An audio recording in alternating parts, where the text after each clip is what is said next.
నమస్తే, welcome to BRK భక్తి. నేను ఝాన్సీ.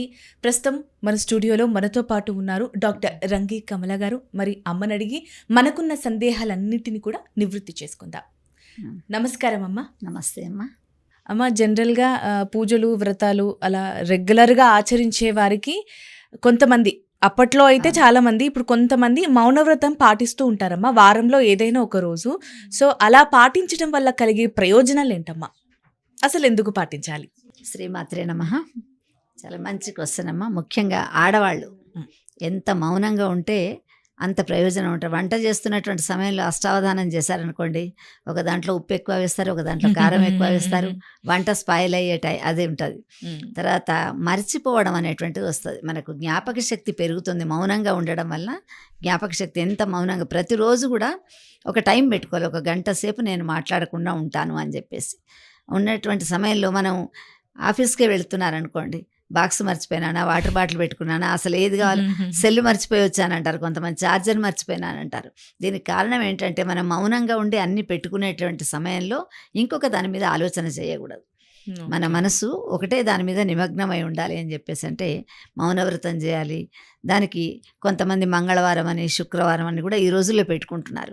కానీ బయటకు వచ్చి ఉద్యోగాలు చేస్తున్నటువంటి వాళ్ళు మౌనవ్రతం చేయడం వీలు కాదు. వాళ్ళు ఇంట్లో ఉన్నటువంటి వాళ్ళు మౌనంగా ఉంటారు, అది మంచిదే. తర్వాత ఒక అవయవానికి మనం రెస్ట్ ఇస్తే ఇంకొక అవయవం చాలా షార్ప్గా తయారవుతుంది, అది యాక్టివేట్ అవుతుంది. అందుకని చెప్పేసి మనం ఎంత ఎనర్జీని మనం కాపాడుకుంటామో, మాట్లాడడం వల్ల చాలా ఎనర్జీ వేస్ట్ అవుతుంది. ఇంకా అనవసరపు మాటలు పోతుంటాయి, ఒక మాటకి ఇంకొక మాట కూడా పోయి గొడవలు కూడా వస్తుంటాయి. అందుకని చెప్పేసి ఇళ్లలో హౌస్ వైఫ్లు ఉన్న వాళ్ళు ఇప్పుడు చాలా 20% 25% చాలామంది ఏదో ఒక ఉద్యోగం ఏదో ఒకటి చేస్తున్నారు. కానీ నేను మౌనంగా ఉన్నాను అని చెప్పేసి సెల్ చూస్తున్నారు. ఈ సెల్ చూడడం వల్ల, దానివల్ల ఇది కూడా మెంటల్ టార్చర్ బాగా అయిపోతుంటుంది. అనవసరం ఉన్నటువంటివి లేనివి యూట్యూబ్లు, జోక్లు ఏదో చూస్తుంటారు. ఇంట్లో అందరు చూస్తుంటే ఎవరి చేతిలో చూసా అన్నం తింటున్నా కూడా వాడు నోట్లో పెడుతున్నాడా ముక్కులో పెడుతున్నాడా తెలియకుండా సెల్లు పట్టుకొని తింటున్నాడు. మౌనంగానే తల్లి అడుగుతుంది, పప్పు వేయాలా కూర వేయాలా అని అడుగుతుంటే కూడా అంటాడే తప్ప వాడు ఏం చేస్తున్నాడో తెలియదు. చిన్న పిల్లలతో సహా పెద్దవాళ్ళ వరకు ఇదే అలవాటు అయిపోయింది. అందుకని మౌనంగా ఉన్నా అనుకుంటారు, సెల్ చూడడం మౌనం కాదు. వాకింగ్ చేస్తున్నా అనుకుంటారు, ఇంట్లో తిరగడం వాకింగ్ కాదు. బయటకు వెళ్ళి కొంతసేపు చేసి వస్తే వాకింగ్ అవుతుంది. అది నేను మా ఇంట్లోనే తిరుగుతున్నానండి, ఇల్లంతా తిరిగేసరికి నాకు వాకింగ్ అవుతుందంటే అది వాకింగ్ కాదంటారు డాక్టర్లు చెప్తున్నారు ఇప్పుడు అది వాకింగ్ కాదని. అదేవిధంగా మౌనం కూడా మనకు కావలసినటువంటి ఎనర్జీని ఇస్తుంది. తర్వాత జ్ఞాపక శక్తిని ఒకటి పెంచుతుంది. అది తర్వాత మర్చిపోకుండా చేస్తుంది. ఏ విషయాన్ని కూడా మనం గుర్తు పెట్టుకుంటాం. ఇప్పుడైతే రాసి పెట్టుకుంటున్నారు చాలామంది, గుర్తుండదని. షాపుకి వెళ్తున్నాం అంటే ఏమేమి దేవాలని రాసి పెట్టుకుంటారు ఒక చిట్టాలాగా. కానీ పాతకాలం వాళ్ళు అలా ఉండేవాళ్ళు కాదు. ఒకవేళ వాళ్ళు ఏదైనా వంట చేస్తున్నా విష్ణు సహస్రనామాలు, లలిత పారాయణము చేసుకుంటూ వాళ్ళు వంట చేస్తుండేవాళ్ళు. దానికి ప్రసాద గుణం వచ్చేసి ఆ తిన్నటువంటి వాళ్ళకు కూడా మంచి ఆలోచనలు మంచిగా వస్తుంటాయి. ఒక కథ చెప్తుంటారు, ఒక ఆయన ఎవరింటికో ఆమె దొంగ వచ్చిందట, వంట చేసే అమ్మాయి దొంగ. అదేం చేసింది, పప్పులు కారాలు అన్నీ మూట కట్టుకుంటున్నది, దాచిపెట్టుకుంటున్నది. అది చేస్తూ వంట చేస్తున్నా, వీళ్ళ ఇంట్లో ఇవన్నీ ఉన్నాయి కదా, నేను పట్టుకపోవచ్చు వెళ్ళిపోతూ అని. ఒక సన్యాసిని భోజనానికి పిలుస్తారు. భోజనానికి పాపం పెట్టి ఆయనకు భిక్ష పెట్టేది వెండి పళ్ళెంలో పెడితే ఆయన వెండి పళ్ళెం తీసుకొని పట్టుకొని వెళ్ళిపోతున్నాడట. అయ్యో ఇదేంటి వెండి పళ్ళెం తీసుకుపోతున్నారు అంటే, నేనేం చేస్తా, సన్యాసిని పడేసేవాడిని, కానీ వంట చేసింది ఎవరు అని అడిగాట. ఫలానా ఆమె అంటే ఆమె దగ్గర చూసేవారికి అన్ని పొట్లాలు కట్టి పెట్టుకున్నట. అంటే దొంగ బుద్ధితో చేసింది కాబట్టి తినే వాళ్లకు కూడా ఆ దొంగ బుద్ధి వస్తుంది, తెలియకుండా అన్వయిస్తుంది తప్పకుండా. అందుకని పూర్వకాలం మౌనంగా భోజనం చేయమని చెప్పేసేవాళ్ళు. భోజనం చేస్తున్నటువంటి వాళ్ళు స్వరం తప్పుతుంది, నీళ్లు తాగడం చేయడం అట్లా అవుతుంటాయి. అందుకని చెప్పేసి మౌనేన కలహం నాస్తి అంటారు.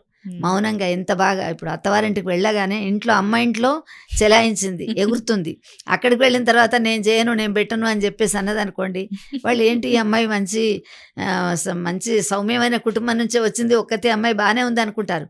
కానీ అక్కడికి వచ్చిన తర్వాత అత్తగారి మీద, మామగారి మీద, భర్త మీద ఎగురుతుంటే వాళ్లకు అర్థం కాదు.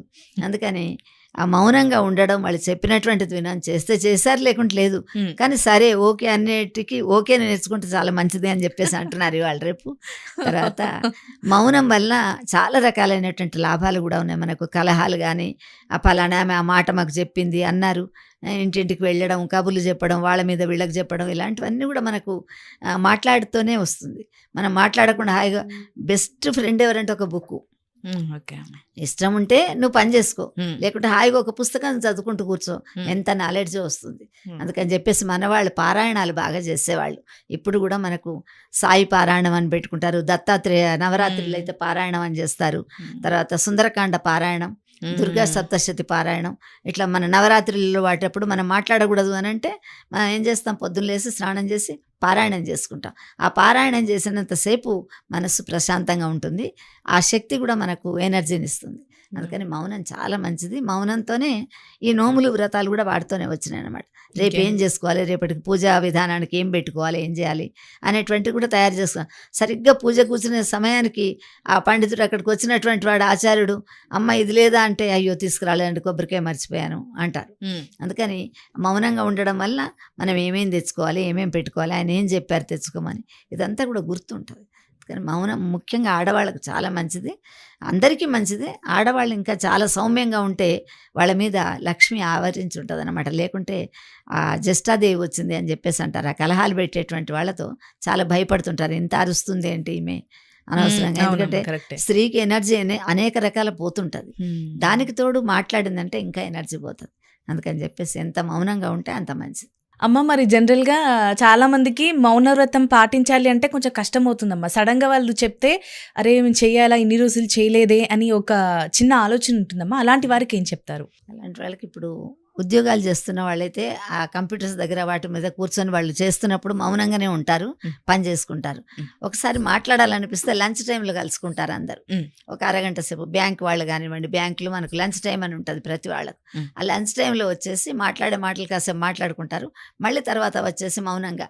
ఎందుకంటే వాళ్ళ లెక్కలు కానీ వాళ్ళ యొక్క బ్యాలెన్స్లు కానీ అవి సరిగ్గా ఉండాలి అంటే ఉద్యోగం చేస్తున్న వాళ్ళకి తప్పకుండా, ముఖ్యంగా బ్యాంకులలో చేస్తున్న వాళ్ళని మనం చూస్తాం, ఎంత కామ్గానే ఉంటారు వాళ్ళు. ఎవరన్నా ఎదురుగా నిలబడితే కూడా మీరు కూర్చోండి అయినాక పిలుస్తాను అని అంటారు. అది చాలా మంచి పద్ధతి అన్నమాట.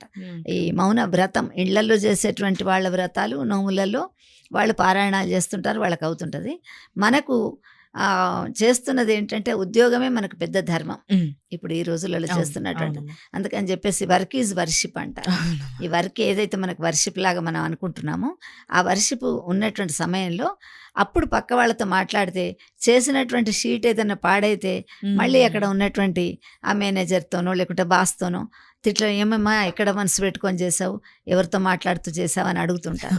అందుకే మౌనంగా చేసినటువంటి పనికి, మౌనంగా లేకుండా మాట్లాడుతూ చేస్తున్న పనులకు మనకు చాలా తేడా ఉంటుంది.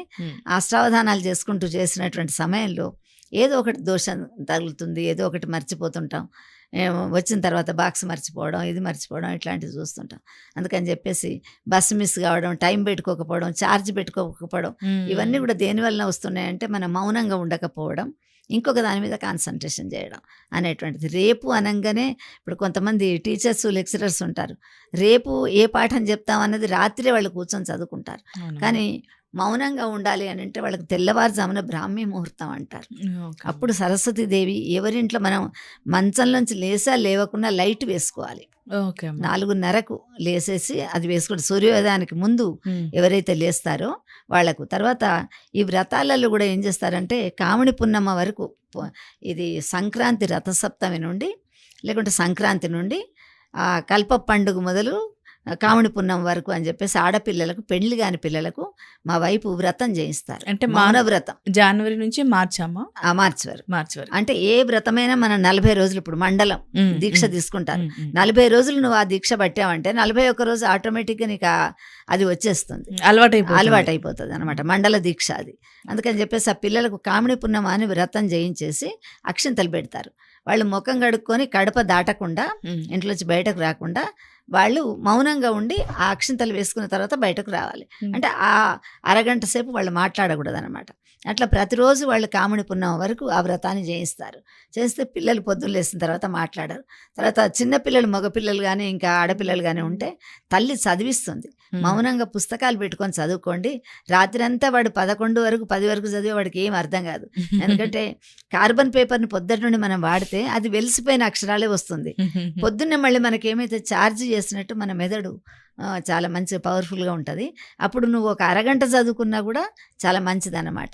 అది గుర్తుంటుంది, జ్ఞాపకం ఉంటుంది. ఎగ్జామ్స్ అప్పుడు చూడండి ఎలా లేస్తారో, తెల్లవారుజామున లేస్తారు, చదువుతుంటారు. ఆ చదివినటువంటివే ప్రశ్నలు వస్తుంటాయి వాళ్ళకి, ఏం చదవాలి ఏం చేయాలి అని. రాత్రి చదువుతుంటాడు, ఒక ప్రశ్న నుంచి ఒక దాంట్లోకి వెళ్ళిపోతుంటారు. దీనివల్ల ఏమవుతాయంటే మానసికమైనటువంటి ఆందోళన రావడం, చదవకపోవడం, మార్కులు రావడం ఇలాంటివి వస్తుంటాయి. కానీ పిల్లలకు చిన్నప్పటి నుండే మన మౌన వ్రతాన్ని వాళ్ళకు అలవాటు చేయాలి. ఈ రోజులలో బాగా హైపర్ టెన్షన్ ఉంటున్న పిల్లలు బాగా మాట్లాడుతున్నారు, బాగా తెలివిగా ఉంటున్నారు అని అంటున్నారు చాలామంది కూడా. మునుపటి పిల్లలు ఇంత ఇదిగా ఉండేవాళ్ళు కాదు, కానీ ఇప్పటి పిల్లలకు తెలివి చాలా ఉన్నది. అన్నీ అడగడం, ప్రతిదాన్ని కూడా వై అని చెప్పేసి వాళ్ళు తెలుసుకోవడం ఇట్లాంటివి ఉన్నాయి. వాళ్లకు కూడా కూర్చోబెట్టి మెల్లగా చెప్పడం, చేయడం అనేటువంటి తల్లి ఎక్కువ టైం స్పెండ్ చేయాలి. ఏమో విసిగించకు, నేను పనిలో ఉన్నాను అంటే వాడు 2 సార్లు అడగడానికో చెప్పడానికో వస్తాడు. మా టీచర్ ఇది చెప్పిందను, మా ఫ్రెండ్ ఇలా అన్నాడను. అప్పుడు ఆ తల్లి ఏమంటది, తను వెళ్ళే తొందరలో ఉంటుంది కనుక నన్ను విసిగించకు అంటే 2 సార్లు అన్న తర్వాత 3వసారి వాడి దగ్గరికి రాడు. అందుకని కాముగా ఒక అరగంట సేపు వాళ్ళతో కూర్చొని స్పెండ్ చేయడం, మాట్లాడడం, స్కూల్లో ఏం నేర్చుకున్నావు, ఏం చెప్తున్నారు, ఫ్రెండ్స్ ఏమంటున్నారు, ఇట్లా వాళ్ళతో కొంచెంసేపు స్పెండ్ చేయాలి. కానీ తల్లిదండ్రులు చేయడం లేదు. అన్నిటికీ కూడా మూలం ఏంటంటే వీళ్ళే, తల్లిదండ్రులే మూలం. వాళ్ళు మౌనంగా పొద్దున్న లేసి ఆమె కూడా ఒక పుస్తకం పెట్టుకొని చదువుతూ, ఏదైనా బుక్ పెట్టుకొని వాళ్ళు చదువుతున్నారా లేదా చూస్తూ అట్లా చదివించడం ఒకటి చేస్తే మౌనంగా ఉంటాడు వాడు. అప్పుడు మాట్లాడకుండా చదువు మీద ఎప్పుడైతే వాడి దృష్టి పడుతుందో మాట్లాడే మాటలు తగ్గిస్తుంటాడు. దాంతో అప్పటి నుండే ఎనర్జీ మనకు అదే మొత్తంగా చేయాలి అని కాకుండా ఎందుకు చేయాలో చెప్తే వాళ్ళు తొందరగా అర్థం చేసుకుంటారు. ఓకే అమ్మా, మౌనవ్రతం యొక్క ప్రాముఖ్యత, అలాగే మౌనంగా ఉంటే అసలు ఎలాంటి ప్రయోజనాలు ఉంటాయి, చాలా ఉంటాయి అనే వాటి గురించి చాలా చక్కగా వివరించారమ్మా. ధన్యవాదాలు.